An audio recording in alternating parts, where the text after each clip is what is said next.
Okay, so if we got to simplify this complex rational expression,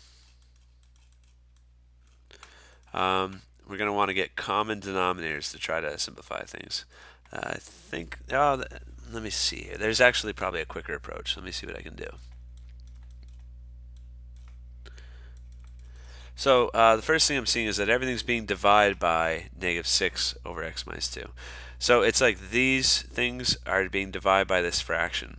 And when we divide fractions, we've said that's equivalent to flipping and multiplying the dividing fraction, right? The second fraction. So check this sweet skill out. Okay. Oh, that kind of looks like a minus. I don't want that. But this is the negative 6 over x minus 2, only I flipped it. So I'm going to put the negative sign on bottom, just to make sure you know that it's not subtracting, okay? So look, this is equivalent to this, because I flipped and I'm multiplying the second fraction.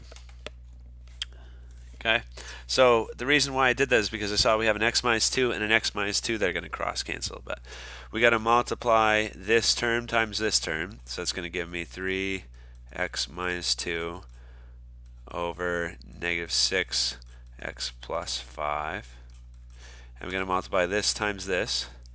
Okay, so look, the denominators cross cancel, leaving you with just a nice 2 over negative 6.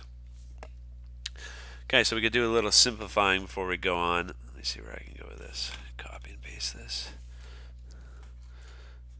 Ran out of room here.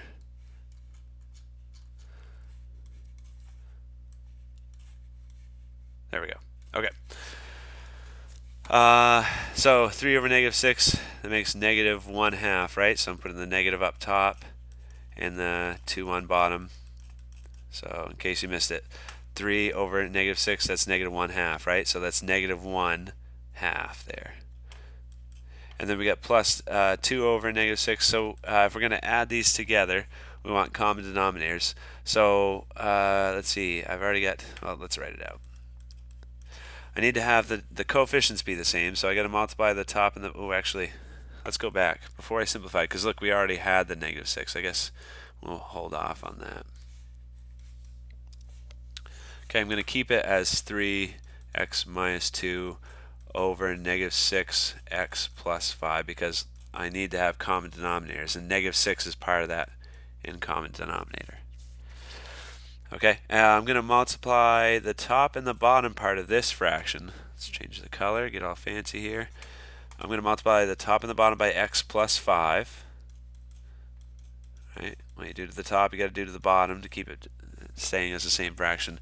That way I can combine the two fractions, because now they have common denominators. So the top is now, let's just distribute while we're here, 3x minus 6 plus, and let's distribute over here, 2x plus 10.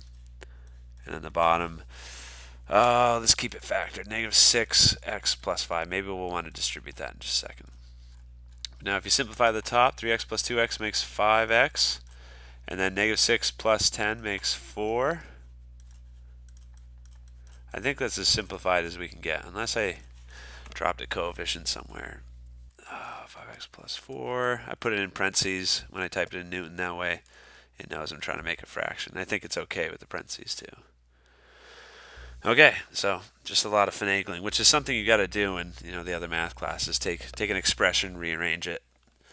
Takes a while, but that's how we do a lot of things when we get to calculus. We can solve problems by rearranging them. Let's do this one, because this one's different.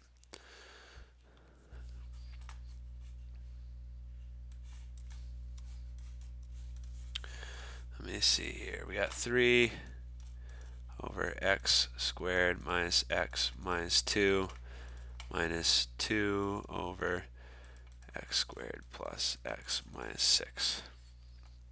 So let's factor. Okay, the bottom, you need to find two numbers that multiply to be negative 2, but add to be negative 1. Okay, so how about an x minus 2, a negative 2, and a positive 1? Okay, and then same thing over here. When we factor, two numbers that multiply to be negative 6, but add to be 1. That's x plus 3x minus 2. Okay, and then to get common denominators, get rid of So they get common denominators. We got an x minus 2 in both of them. We're missing an x plus 1. So we're going to multiply that to both sides, the top and the bottom here. And we're missing, from this one, we need an x plus 3. So multiply that to the top and to the bottom. I'm just going to put dot, dot, dot because I ran out of room there, okay? So this is now 3x plus 3 over this common denominator, okay? So save time, just going to put quotes. It's repeating itself. And then we got 2x plus 1, and then there's our denominator again, the same denominator. Now they have common denominators. Now we can make them one big happy family. So if you were to distribute this one, 3 times x plus 3, that makes 3x plus 9. And then watch, I won't distribute yet on this one because we got to watch that negative sign. And the bottom we said was x minus 2, x plus 1, and then x plus 3. This is just stuff from a different problem, I think. Okay. So if we're going to simplify this, let's distribute that negative 2 to everything up top. That makes 3x plus 9 subtracted by 2x subtracted by 2. We got x. Let's put quotes again. My hand's starting to hurt writing with this mouse. Everything on bottom is still what's on bottom. We haven't done anything with that. Keeping it factored, okay? And then the top, 3x minus 2x makes x. 9 minus 2 makes 7. So the bottom, there wasn't anything we could simplify. It's still x minus 2, x plus 1, x plus 3.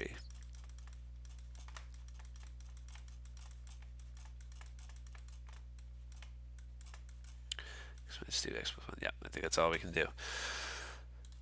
So that's as simplified as you can make it. Remember, protect the top with parentheses so that it gives you one big fraction. Oops.